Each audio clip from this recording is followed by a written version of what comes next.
Amis joueurs, bonjour, ravi de vous retrouver pour cette nouvelle vidéo sur la chaîne. C'est Thomas et vous êtes juste ici, hop, sur Il était un jeu. Ravi de vous retrouver pour cette vidéo spéciale fête de fin d'année. C'est un peu la tradition ici sur la chaîne. Ça fait 5 ans maintenant que je vous propose de découvrir les tops dans les différentes catégories. Et là, c'est le gros top, le top 10 de cette année 2024 avec des jeux qui sortent vraiment du lot. Est-ce que c'est les meilleurs jeux qui ont été les mieux notés sur l'ensemble des plateformes de jeux de société? Peut-être pas. Est-ce que ce sont mes jeux favoris à moi, subjectivement? Oui, grand oui. Bien sûr, vous allez, je pense, vous y retrouver si vous êtes fidèle de la chaîne, mais aussi si vous êtes amateur de jeux de société, car il y a du grand cru quand même cette année. On a eu quand même pas mal de surprises. Et bien voilà, je vous propose de découvrir les 10 jeux classés, donc par ordre décroissant pour arriver jusqu'au top. Au top avec le numéro 1. Qui est le numéro 1 cette année? Et bien c'est ce qu'on va découvrir ensemble. Avant d'aller plus loin, je vous laisse vous abonner, activer la petite cloche, vous avez l'habitude de me lâcher votre meilleur pouce. N'hésitez pas à commenter peut-être avec les jeux qui manqueraient à cette sélection. Et on va voir aussi à la fin de la vidéo, il y a quelques jeux que j'ai dû mettre un petit peu sur la sellette pour pas faire un top 15 comme j'avais pu faire l'année dernière, qui était un peu dense et un peu dur à monter. Ici, on va rester sur un top 10, mais voilà, on va parler aussi en quelques secondes des quelques jeux qui ont été recalés dans cette sélection. Je vous laisse vous installer confortablement, prenez un petit truc à boire, histoire de passer un bon temps avec moi sur cette vidéo. À tout de suite.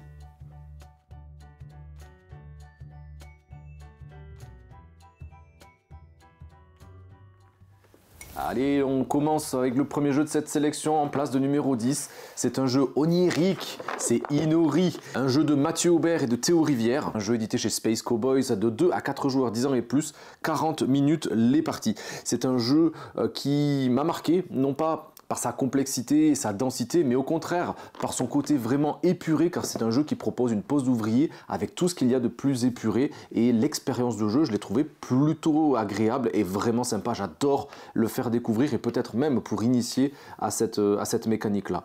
Au niveau des illustrations, c'est juste magnifique. Il y a quelques petites cartes aussi qui permettent de faire une frise, et ça, c'est quelque chose qu'on apprécie énormément. L'édition, elle est top de chez top, avec tout ce qu'il faut pour ranger les cartes, car c'est un jeu dans lequel on va essayer d'être en harmonie avec certains esprits de la nature, et c'est un jeu qui peut se considérer un peu en mode semi-coopératif, car on va essayer de maximiser nos scores en essayant de compléter les cartes, et donc de compléter avec les poses d'ouvriers certaines cartes données avec les énergies que l'on récupérerait. Ces énergies font office de monnaie de jeu, mais font aussi office de scoring. Et pourtant, on ne pourra pas forcément scorer, car on ne scorera sur un esprit donné, par exemple le feu disons, que si cette carte est entièrement complétée, avec ses propres meeples, mais aussi peut-être en essayant d'inciter les autres joueurs à se positionner dessus, en fonction des petits bonus, comme souvent dans les jeux de pose d'ouvriers, qui pourrait y avoir ci et là. Donc on va inciter, peut-être faire des alliances éphémères, et le petit twist qui est vraiment sympa dans ce jeu-là, c'est que si cet esprit-là n'est pas complété, on va prendre son antagoniste. Si c'était le feu, on va passer à l'eau pour la manche d'après.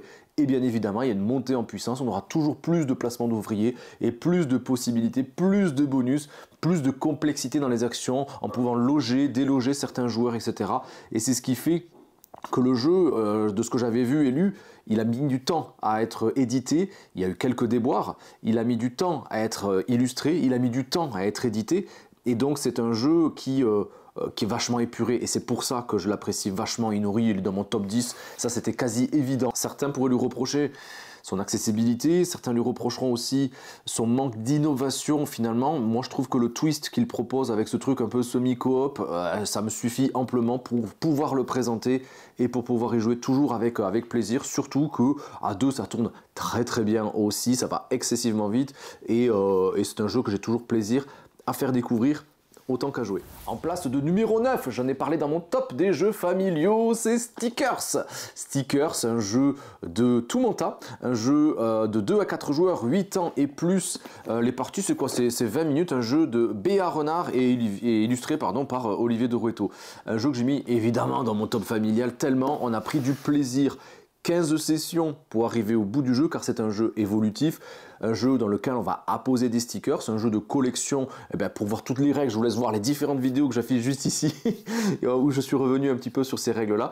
Et un jeu qui est évolutif et dans lequel à chaque session, peu importe le vainqueur, hein, on va à chaque fois ouvrir un booster. Ce booster va nous révéler des stickers qui vont peut-être juste être là pour customiser les cartes de notre jeu et donc faire un jeu personnalisé. Même vous pourrez aussi décorer votre boîte et votre plateau de jeu, ça c'est nous, c'est nous qui voyons.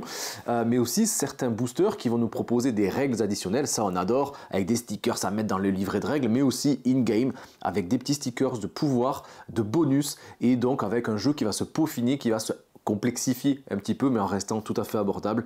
Et c'est le jeu familial pour moi par excellence. C'est le jeu je pense qu'on a le plus joué cet automne et c'est un jeu qui voilà, dans les jeux legacy évolutifs un petit peu comme ça, une fois qu'on a fini, bon ben, est-ce qu'on a vraiment envie d'y rejouer? Pas trop.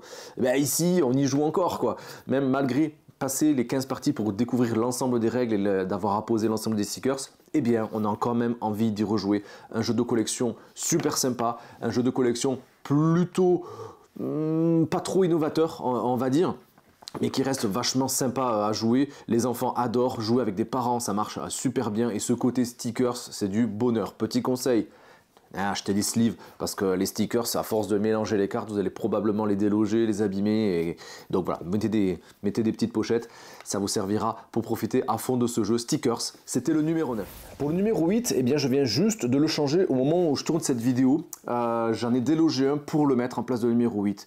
Non pas parce que pour ses qualités, on va dire, ludiques, intrinsèques, mécaniquement, c'est pas dingo, ça révolutionne pas grand chose, mais moi, ça m'a fait des petits frissons, ça me rappelle quelque chose, donc c'est très personnel encore et très subjectif. C'est Let's Go to Japan. Je vous en avais parlé justement dans une vidéo de Quoi Neuf Doc. Je vous laisse cliquer encore une fois juste ici si vous voulez voir un petit peu pourquoi j'ai apprécié ce jeu en détail, objectivement mais aussi subjectivement évidemment, et quelle est la note aussi que je lui avais mis. Let's Go to Japan, c'est un jeu qui m'a un peu bouleversé parce que ça me rappelle quelque chose de très personnel. Let's Go to Japan, c'est un jeu de constitution de tableaux sur une semaine dans lequel on va essayer d'élaborer le voyage qu'on aurait imaginé. Et c'est là aussi que moi ça me rappelle évidemment des choses. On va essayer d'élaborer ce voyage-là avec un planning qui va être commun un petit peu à tous les joueurs. On va dire que le lundi, on va se focaliser sur les achats, sur le commerce, on va acheter des goodies. Le mardi, on va essayer de visiter des temples. Le mercredi, découvrir des spécialités culinaires, etc. Ça, c'est le placement qui va être proposé en début de partie, qui changera dans toutes les parties que vous pourriez faire. Et ensuite, c'est juste une histoire de draft. On récupère des cartes de Kyoto, mais aussi de Tokyo. On va en choisir une des deux et la poser dans la journée que l'on souhaite. Et c'est là qu'on va constituer donc notre voyage en peaufinant. Tiens, j'ai prévu que vendredi, j'irai acheter des mangas, par exemple, voilà, ou j'irai m'acheter le jeu de société que je ne trouve pas ici en France.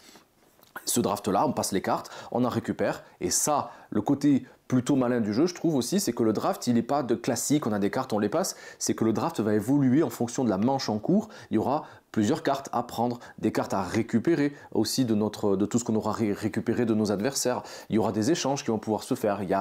Le draft va évoluer et va mettre un certain rythme dans le jeu, car le rythme est totalement atypique. La pose de cartes, c'est pas très long. Ce qui est le plus long, c'est le scoring. Donc attention à ceux qui sont un peu réfractaires à ça. Il y a un long temps de scoring, il n'y a pas d'application pour le faire, comme dans les nids d'Avelir par exemple. Donc il faut partir en connaissance de cause. Pourquoi on va poser ces cartes-là? Déjà pour planifier, pour tenter de respecter l'objectif qu'on s'était fixé en planifiant notre voyage, mais aussi en réfléchissant aux allers-retours qu'on fera entre Tokyo et Kyoto, donc entre les cartes bleues et les cartes roses. Car à chaque fois qu'on devra prendre donc le train, le Shinkansen, pour passer d'une destination à l'autre, on perdra du temps, on perdra du bonheur et on perdra évidemment aussi des points de victoire. Les cartes qu'on va poser, elle ne pourra pas être au maximum, il y en aura 3 au maximum, peut-être une 4e, voilà.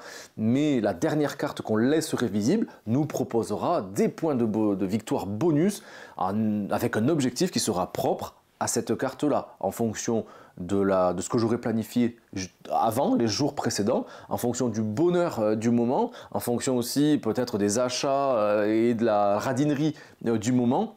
Bref, c'est un jeu qui se vit, c'est un jeu qui se raconte, c'est un jeu qui mécaniquement casse pas la baraque, mais qui thématiquement, je trouve, raconte vraiment quelque chose. Et encore plus, si vous êtes amoureux de la culture nippone, si vous aimez voyager, je trouve que ça rend un petit peu honneur à tout ça. Donc c'est un jeu, certes, sur le voyage. Ludiquement, il y a quand même un intérêt, mais thématiquement, je trouve que l'intérêt va au-delà du plaisir mécanique. Donc c'est pour ça que Let's Go to Japan, il était dans mon top de l'année. Exit la nature, les voyages, on va partir sur quelque chose de beaucoup plus robotique. D'ailleurs, je ne l'ai pas là, je vais le chercher, il est juste ici. Il est là. C'est Raising Robots. Raising Robots, c'est un jeu de Lucky Duck Games, un jeu de 1, je crois qu'il se joue à 1, ouais, il y a mode solo, de 1 à 6, 14 ans et plus, 75 minutes. Les parties, c'est quand même plutôt long, je dirais même plutôt 1h30. C'est un jeu qui rappelle évidemment Wingspan. C'est un jeu dont, là aussi, je vous avais parlé sur les différentes vidéos de Quoi de neuf doc. Là où je reviens sur mes sensations et sur les jeux que j'ai pu tester dernièrement.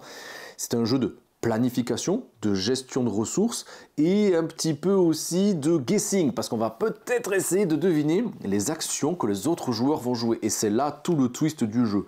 On a plusieurs actions pour élaborer des robots, améliorer nos capacités et aussi activer les différentes classes de robots, un peu comme dans un Wingspan avec des lignes qu'on va pouvoir activer selon une énergie qu'on aurait pu mettre à profit pour activer ces robots, leur foutre un coup de jus, on va dire, d'une certaine façon. Donc thématiquement, il faut le prendre comme ça, c'est pas forcément expliqué, mais voilà, c'est comme ça qu'il faut le prendre.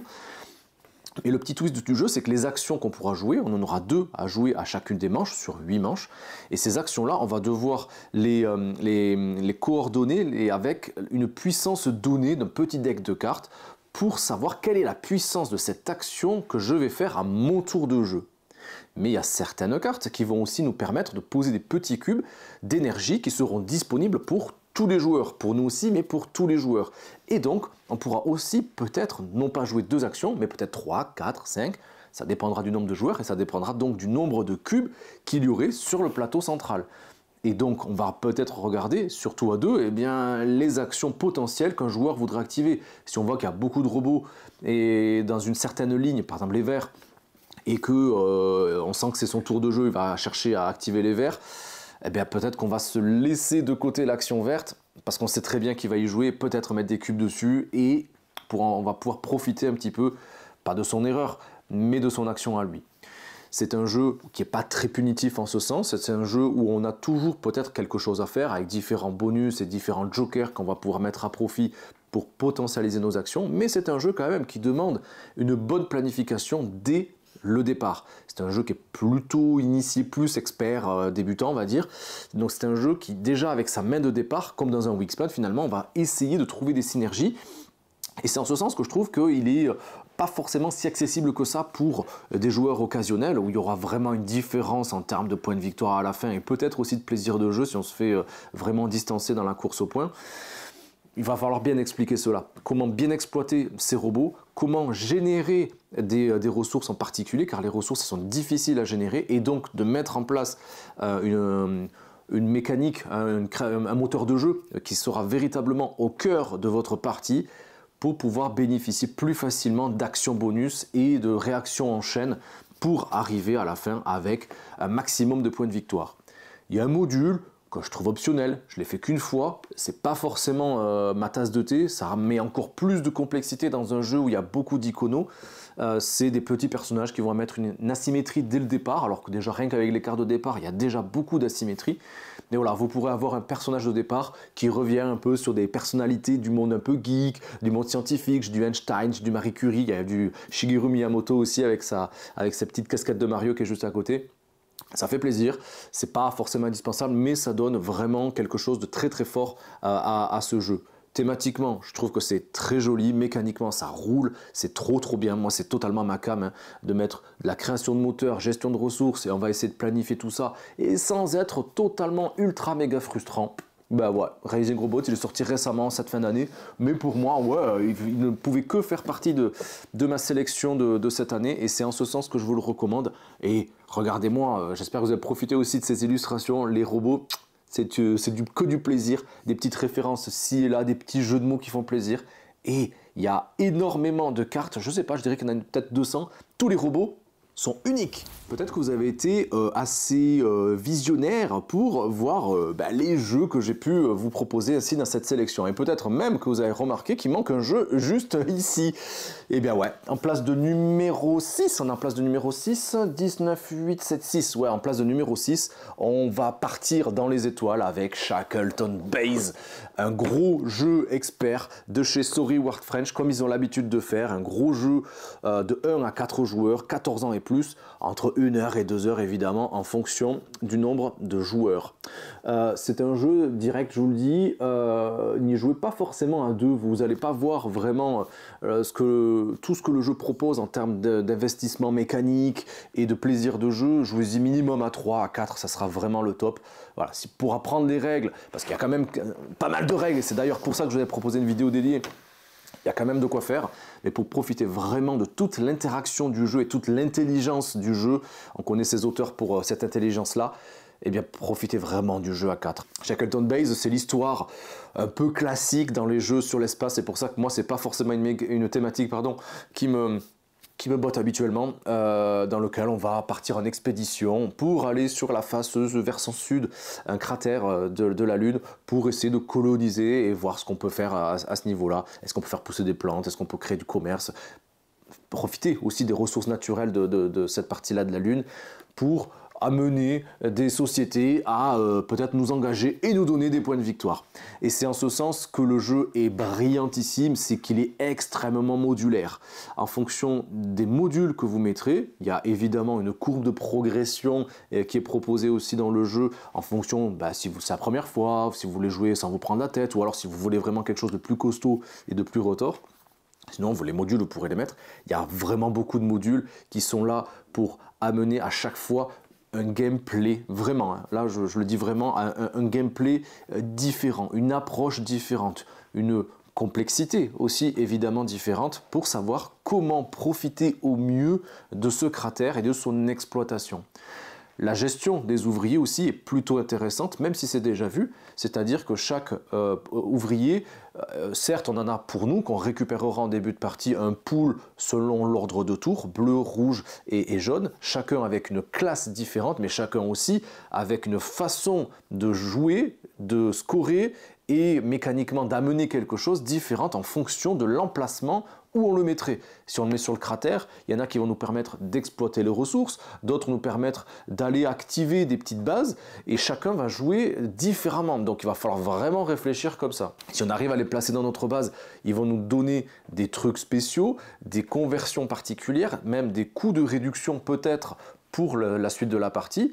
Et si on les met sur la base mécanique du jeu sur laquelle on va pouvoir interagir avec les différents modules, en fonction de la couleur, on pourra encore plus profiter de bonus. Mais en plus de ça, parce que les petits bonhommes là qu'on aura placés tout autour du cratère, en fin de manche, on va les récupérer. Et il y a un système de majorité ultra intelligent qui va s'installer selon la ligne qu'il y a en face de chacun des petits astronautes. Et bien on va regarder qui est le majoritaire sur ces petites bases, des bases de niveau 1, de niveau 2, de niveau 3, qui est le majoritaire pour récupérer ce petit bonhomme, le poser dans notre base et donc bénéficier de certaines petites choses. C'est très dense. Une fois que vous avez fait 1 ou 2 tours de jeu et que quelqu'un maîtrise les règles, nickel. Par contre, voilà, il y a ces petits modules qui sont à bien expliquer aussi pour savoir comment bien les exploiter avec une difficulté qui est vraiment différente selon les modules. Mais finalement, à expliquer, c'est pas les modules qui sont les plus longs à expliquer, c'est le plus fun du jeu à expliquer, c'est vraiment tout le sens mécanique du reste du jeu. Shackleton Base, moi j'y joue tout le temps avec grand plaisir. C'est vrai que si je peux le sortir minimum à 3, à 2 je ne le sortirai plus. Trop peu d'interaction une fois qu'on a goûté à ce côté de majorité sur le plateau qui fait vraiment le grain de sel du jeu. Moi, les jeux sur l'espace, c'est pas ma tasse de thé, mais là, je peux que m'avouer vaincu par la qualité éditoriale, où chaque module dont je vous parlais, je pense que vous le savez peut-être déjà, mais tous les modules sont disposés dans la boîte et on peut facilement les retrouver. Regardez-moi ça, j'enlève juste les plateaux, hop là, voilà. Vous voulez jouer avec quoi les amis? Voilà, on va choisir, on va faire ces petites courses et on va choisir avec quoi on joue, avec à l'intérieur toutes les cartes, tous les jetons qui sont vraiment spécifiques, encore une fois, au gameplay particulier de chacun de ces modules. Donc c'est en ce sens que Shackleton Base, oui, j'ai beaucoup apprécié mes parties, j'y rejouerai toujours avec plaisir et c'est pour ça qui est numéro 6. On va rester dans le domaine des grosses boîtes les amis, avec peut-être le jeu que j'attendais le plus cette année. Je l'ai mis en position numéro 5 parce que derrière, il y a quand même du lourd. Il y a du très très lourd. On est à la moitié de ce classement. Et même si la boîte est conséquente, c'est un de mes jeux favoris de cette année. C'est Wonderlands War. Je vais pas le... Si, on va le mettre comme ça, mais il y a énormément de matos à l'intérieur que j'avais backé dans sa version Deluxe parce que les figurines, je kiffe ça. J'adore les peindre, même si j'ai pas, mais évidemment, hein, j'ai pas fini comme souvent. Wonderlands War, un jeu de... Comment on peut dire? Un jeu de backbuilding sur lequel je vous avais proposé là aussi une vidéo dédiée tellement j'avais kiffé le jeu, un jeu de 2 à 5 joueurs, 30 minutes par joueur la partie, 14 ans et plus, même si hein, on est en dessous de ce qu'on a présenté juste avant avec Shackleton que j'ai repositionné juste ici. Wonderlands War, un jeu qui va revenir sur la suite un petit peu d'Alice au Pays de Merveilles, où le monde des merveilles, eh ben, c'est la guerre, il va falloir un peu tirer son épingle du jeu pour être vainqueur et donc se défaire un petit peu de ses adversaires. Mécaniquement, il amène quelque chose de très original, je trouve, avec déjà 2 phases bien distinctes, la phase de thé sur laquelle on va tourner autour de la table de thé, pas de dés à jeter, pas de déplacement forcé, on se met où on veut. On va récupérer tout simplement la carte qu'il y a devant avec tout ce qu'il y a de bonus, ce qu'il y a aussi de compagnons d'aventure, ce qu'il y a de cartes pour essayer de peaufiner notre jeu avec, comme je vous disais tout à l'heure, un système de backbuilding. Donc on va intervenir et ça sera pendant le combat en allant piocher des jetons. Donc plus vous mettrez de force dans la bataille et peut-être plus vous aurez de possibilités de sortir victorieux. Et une fois que certains tours de jeu est joué, on passe directement là, véritablement à la phase de guerre. Et c'est là que le backbuilding est très intéressant et vraiment ludique. Et c'est pour ça que 14 ans, bon ok, hein, peut-être pour programmer le truc, mais on peut vraiment prendre du plaisir avant. C'est extrêmement ludique le backbuilding. Je pense qu'il n'y a pas plus ludique en termes de mécanique de jeu. On va piocher pour essayer de mettre plus de force dans la bataille. Mais attention, bien sûr, on pourra tomber dans la folie avec des jetons malus, hein, évidemment, et qui nous feront peut-être perdre le combat. En fonction du nombre de meeples qu'on aura réussi à mettre dans l'arène, dans chacun des différents endroits du monde des merveilles, et en fonction de notre personnage principal, on aura peut-être des forces qui seront déjà conséquentes et qui vont intimider aussi l'adversaire, qui peut-être va se dire je vais réserver mes jetons peut-être pour un autre combat. Et en fonction de l'endroit donné, on gagnera des points de victoire, mais on pourra aussi apposer son propre château à sa couleur. Ce château-là donnera directement des forces particulières et puissantes pour la suite du jeu et permettra peut-être aussi de compléter des objectifs, car il y a évidemment tout plein d'objectifs qui vont être pendant le jeu. Hop les gars, j'ai réalisé ça, je vais marquer ceci. Mais aussi des objectifs sur la même carte qui sont en fin de partie et on va essayer donc de glaner des points de victoire ainsi. Il y a beaucoup de modularité aussi dans le jeu avec des sets de cartes qui vont être différents en fonction de la difficulté avec laquelle vous les jouez, avec plus de bonus, plus de malus, plus d'interaction dans les combats. Voilà, quelque chose de plus punitif ou quelque chose au contraire de pas trop agressif. Ça, vous pourrez jouer avec le set de cartes que vous voulez, avec donc les mêmes compagnons que vous pourrez mettre, les flamants roses, les cartes, etc. Mais qui auront à chaque fois une particularité et une compétence différente à exploiter pendant le combat, en fonction, de son chiffre, qui vont nous faire avancer en termes de puissance sur les combats, mais aussi d'une capacité qui sera propre et donc différent entre chacun des sets avec lesquels vous allez jouer. C'est en ce sens que j'aime le jeu, c'est que on a l'impression que chaque partie est un petit peu différente. Et c'est en ce sens aussi que j'aime pas forcément trop poncer les jeux, car c'est le genre de jeu que j'ai envie de présenter encore une fois, avec lequel j'ai envie de profiter, de ne pas connaître la méta à fond, et ainsi à être un peu sur le même pied d'égalité entre un joueur qui découvrirait le jeu et moi qui le connaîtrais peut-être un petit peu mieux. La direction artistique, finalement, elle est incroyable, même si j'ai pas vraiment l'impression de me retrouver au Pays des Merveilles, mais on peut que s'avouer vaincu, en plus avec cette version de luxe que j'ai. Alors là, les figurines, elles sont extra, même si les standees qui sont dans la version classique sont très très bien, vraiment pour y jouer, même en termes de visibilité, quand les figurines sont pas peintes, c'est ce que je disais dans la vidéo sur les règles de jeu, je trouve que déjà les standees, c'est un peu plus visible. Mais bon, c'est psychédélique, il y a des couleurs partout, donc c'est vrai que c'est assez intimidant une fois que vous l'avez posé, une fois que les joueurs vont se poser autour de la table, mais finalement en jeu, petite pépite, très très très sympa ce backbuilding et qui fait partie évidemment des jeux du style préférés, et c'est ainsi, et c'est pour ça qu'il est Numéro 5. Et si on continue avec les grosses boîtes, là aussi c'est un jeu qui était proposé en financement participatif, un jeu Legacy, un jeu dans lequel il faut mourir. C'est un jeu qui a fait beaucoup parler depuis Vichy et sa sortie début octobre. Ouais, c'est Dead Cells, là ça fait beaucoup de bruit. Le matériel est tombé parce qu'en fait le jeu il est installé, j'y joue assez souvent, il est installé sous ma table. Dead Cells, un jeu de chez Scorpion Masqué de 1 à 4 joueurs, 14 ans et plus, 45 minutes environ les parties, que vous finissiez une session ou pas, car c'est un jeu dans lequel vous le savez peut-être, on va mourir. Un jeu qui revient sur la licence de jeux vidéo, un jeu qui est tiré donc de ce jeu vidéo-là, qui n'est pas un copier-coller, et c'est ça qui est extrêmement intéressant. C'est un jeu qui a été vraiment peaufiné pour permettre de retrouver les sensations du jeu vidéo dans un jeu société, mais pas du copier-coller. Et ça, c'est trop bien fait. Un jeu avec des auteurs de renom, je ne vais pas revenir dessus, je vous ai proposé plein de vidéos, vous pouvez aller cliquer là aussi pour aller voir un petit peu tout ça, dans lequel il faut s'attendre à mourir. C'est un jeu roguelite, c'est un jeu dans lequel on avance, on essaye d'aller le plus loin possible dans le jeu, d'aller jusqu'au premier boss, on va dire, à chacun des boss, on reviendra tout au début, mais avec des cellules à dépenser. Ces cellules-là vont nous permettre d'aller piocher dans les différents decks de chacune des catégories pour peaufiner son jeu, améliorer son propre deck. C'est un deck building pour améliorer aussi son plateau de jeu, savoir avec quoi je commence, quelles sont les armes de départ potentielles avec lesquelles je vais pouvoir démarrer ma prochaine game, quelles vont être même les différentes runes qui vont me permettre peut-être de bénéficier de trucs particuliers, de prendre des raccourcis dans les niveaux. Ces niveaux sont des biomes.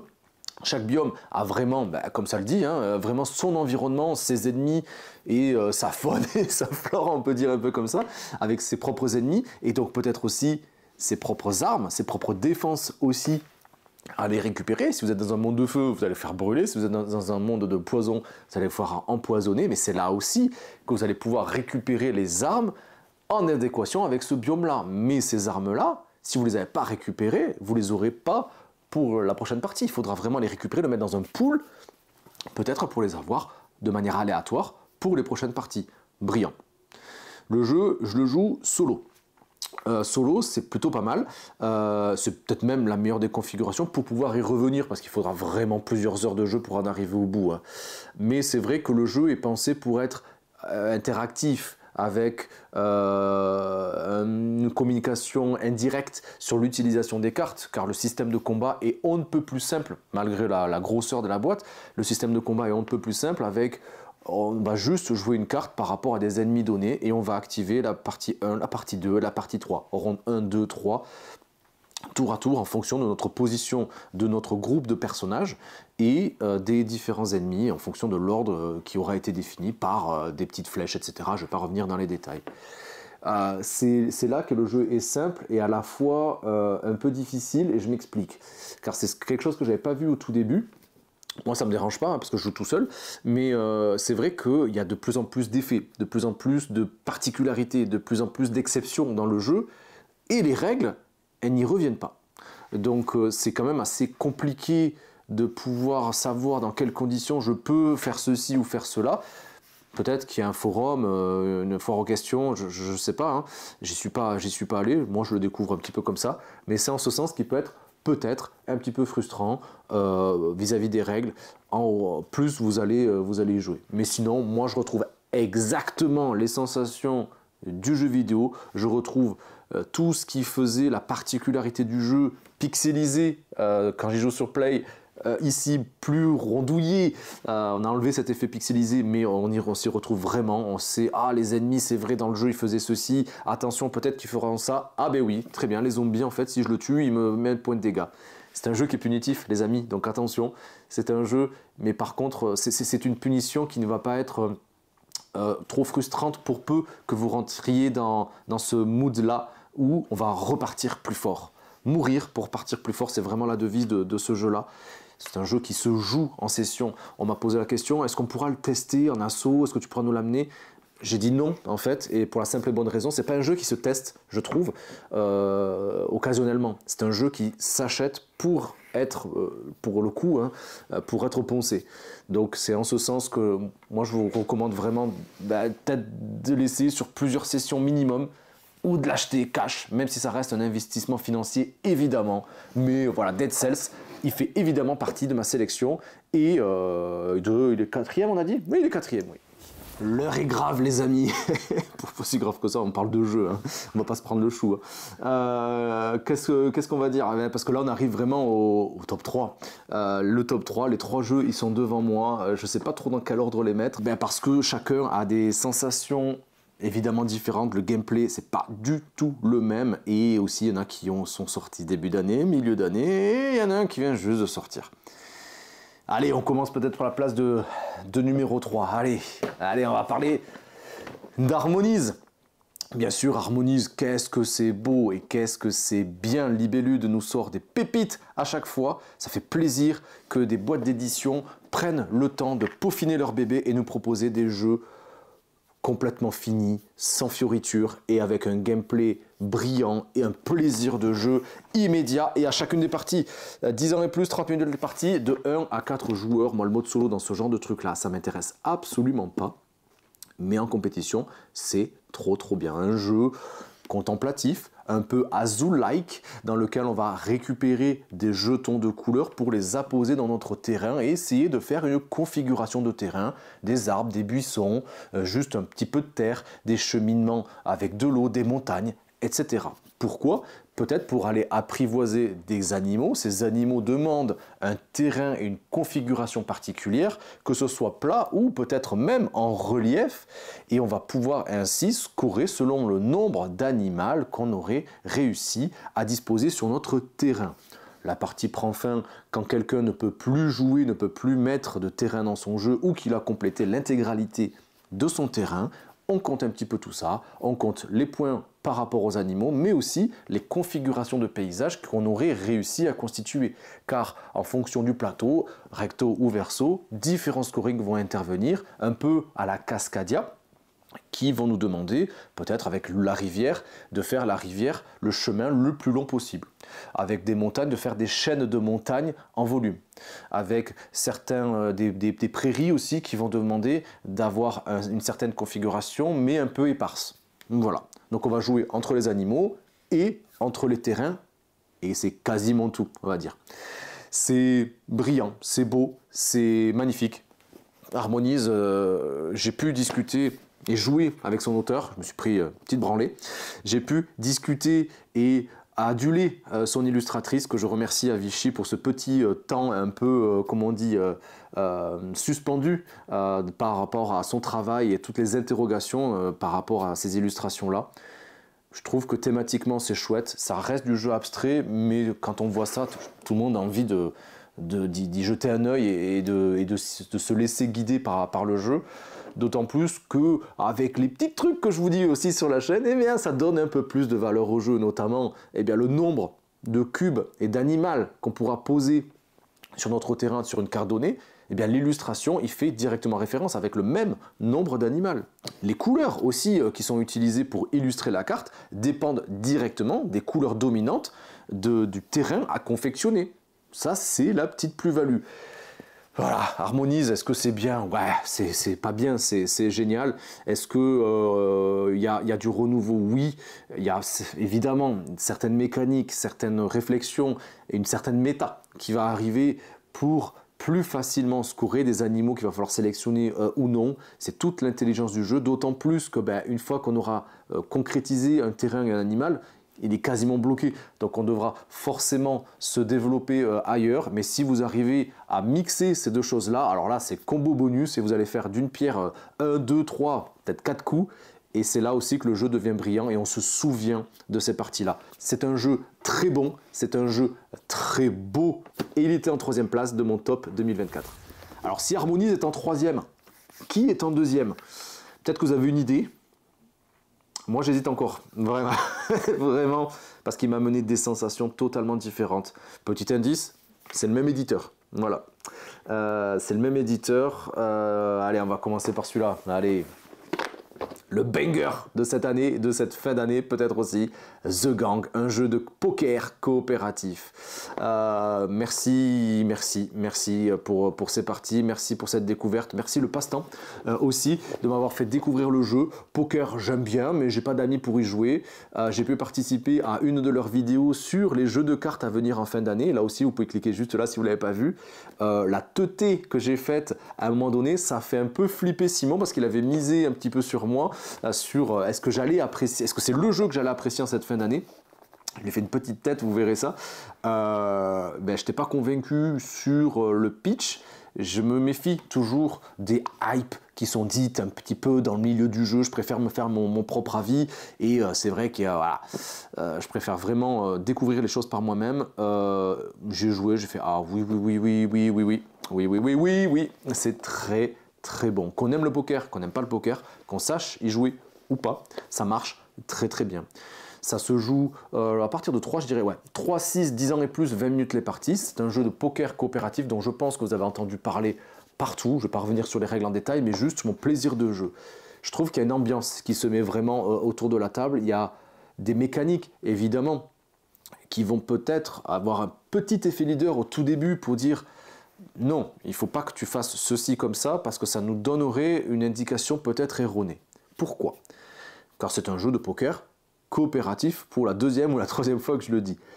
On va jouer au poker, tout simplement, et on va devoir déterminer sans communiquer quelle est la puissance de notre main avec le jeu qui va se dévoiler au fur et à mesure pour avoir un ordre croissant de puissance de combinaison avec l'ensemble des joueurs.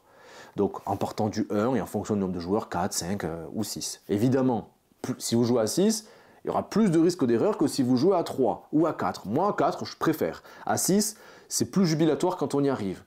Car si on arrive à respecter donc cet ordre croissant, moi j'ai rien, toi tu as une paire, moi j'ai une double paire, moi j'ai un brelan. Super, on a réussi quelque chose de croissant, bingo. On a réussi, pas le casse du siècle, parce que le but c'est quand même d'aller dévaliser une banque, mais on a réussi un premier exploit. Le but c'est d'en réaliser 3. Et la prochaine manche va nous amener un petit malus. Et c'est là que le jeu est brillant aussi, c'est qu'il n'y a pas de lassitude et on se rend compte comme quoi un jeu avec des règles ultra connues puisse être renouvelé à ce point avec un simple changement de règles, un simple truc qui va arriver ou qu'on va enlever. Juste jouer avec 3 cartes en main plutôt que 2 et essayer d'amener des combinaisons, donc il y aura plus forcément de combinaisons possibles, et donc d'amener cet ordre croissant autour de la table. C'est pas évident, je vous le dis. A contrario, si on échoue dans la réalisation des combinaisons, de trouver l'ordre bien défini, eh bien on aura un petit bonus pour la manche d'après. Et vous l'avez compris, donc le but c'est de réaliser 3 succès. C'est un jeu qui est brillant parce que c'est super intelligent. C'est un jeu qui se joue, c'est pas un jeu qui s'explique. C'est un jeu qui vraiment se joue avec une bonne paire de potes. Faites une soirée, vous posez, vous allez vous dire hey, on va jouer un truc là, ok, mais on va jouer surtout à ça. Et vous allez prendre un plaisir monstre. Le petit tuste que j'ai et qu'on m'a appris, c'est quand on a une main et qu'on se positionne sur une puissance, moi je pense que c'est la deuxième combinaison dans notre groupe.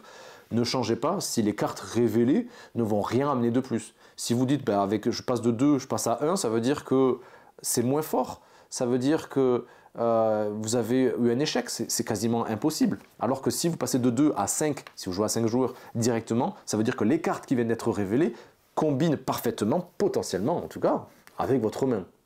Voilà.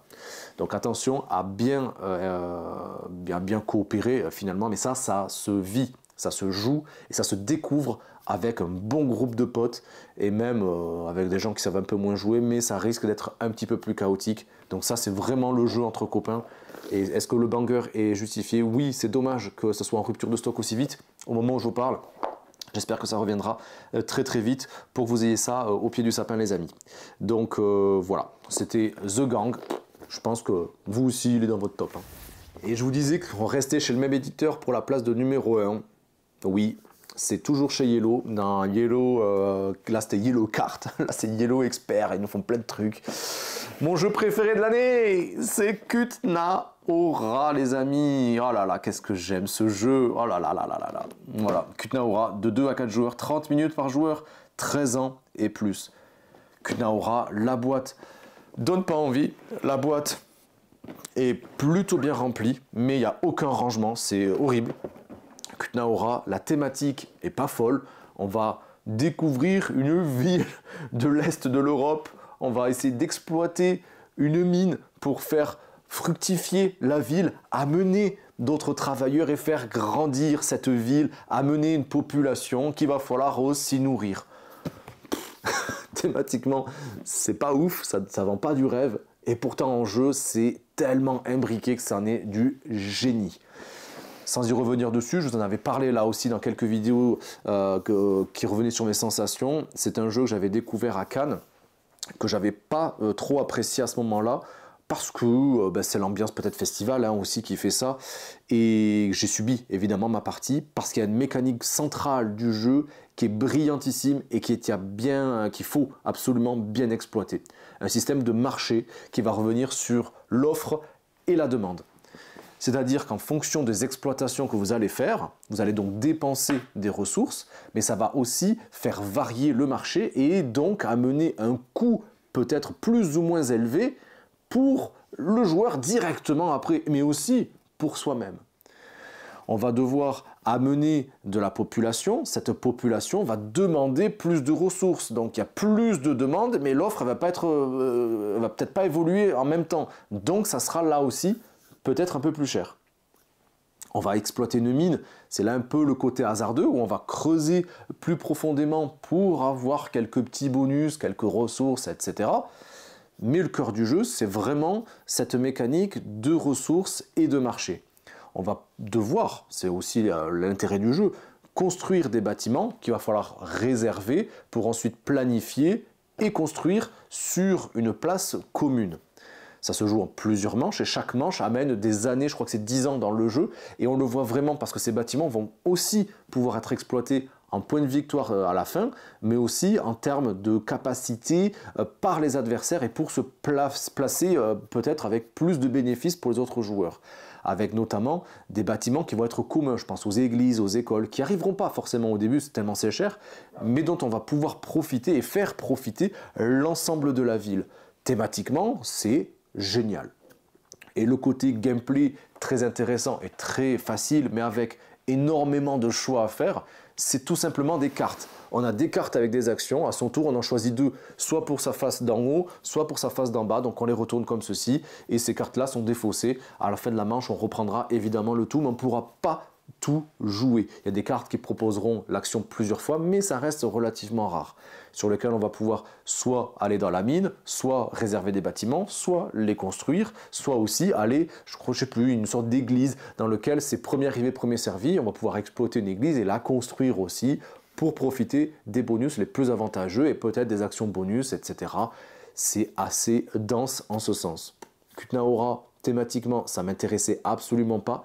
La cité de l'argent, ben oui, on va essayer d'amener de la thune dans cette ville et la faire grandir. C'est un jeu dense, c'est un jeu extrêmement compétitif, c'est un jeu qui est brillant par ces différentes mécaniques dont on a parlé.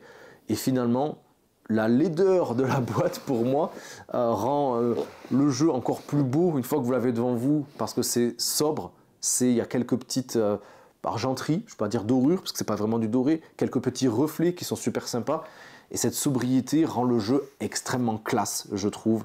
On prend beaucoup de plaisir à ça. Et c'est pour toutes ces raisons que Kutnaora, bah oui, c'est le numéro 1 de cette année, pour moi en tout cas, en 2024. Et bien voilà les amis, j'espère que cette vidéo vous aura plu. Vous avez vu, c'est un top, certes très subjectif, mais je pense qu'il y a quand même au moins ces deux-là. Je pense qu'il fait partie de pas mal de sélections, de nombreux joueurs, et peut-être que ça sera, et que c'est votre cas. N'hésitez pas à me dire dans les commentaires ce que vous avez pensé de ce top 3, mais aussi des différents jeux, peut-être des jeux qu'on avait oubliés. Mais justement, parlons de ces jeux peut-être un peu oubliés. Il y en a quelques-uns que j'ai dû mettre un petit peu plus loin dans le classement, et c'est pour ça qui ne sont pas présents ici. Je pense à Rats of Wistar de chez Intrafin, un jeu expert, plutôt abordable, dans lequel on était chef d'un clan de rats, et on essayait d'exploiter une maison, des différents ouvriers qu'on plaçait le long d'une roue avec une puissance donnée, pour essayer de confectionner des objets tous plus loufoques les uns que les autres. Un truc vraiment sympa, des illustrations très sympas, et mécaniquement, je trouvais ça Vraiment très très bien. Je pense à Prey Another Day qui est face à moi, dont je vous ai parlé dans les jeux à offrir peut-être pour Secret Santa, un jeu de cartes brillant avec si peu de cartes. C'était trop bien. Courtisan, évidemment. Courtisan aussi avec sa petite nappe là et un gameplay très épuré là aussi, très simple à aborder. On en reparle très prochainement, vous allez voir. Et avec ce côté un peu fourbe en fonction du nombre de joueurs et des illustrations qui sont extraordinaires évidemment. Je pense à Château Combo. Château Combo, évidemment Château Combo, mais il est dans d'autres sélections et je vous en ai parlé notamment dans les jeux familiaux à avoir absolument cette année. Je pense à Duel, la version Seigneur des Anneaux de Seven Wonders que je trouve fabuleuse. Des illustrations qui moi me parlent, c'est très coloré, très punchy certes, mais franchement si vous êtes fan de la licence et que vous aimez le jeu, c'est vraiment un jeu je pense à deux à avoir et là aussi on va en reparler très bientôt.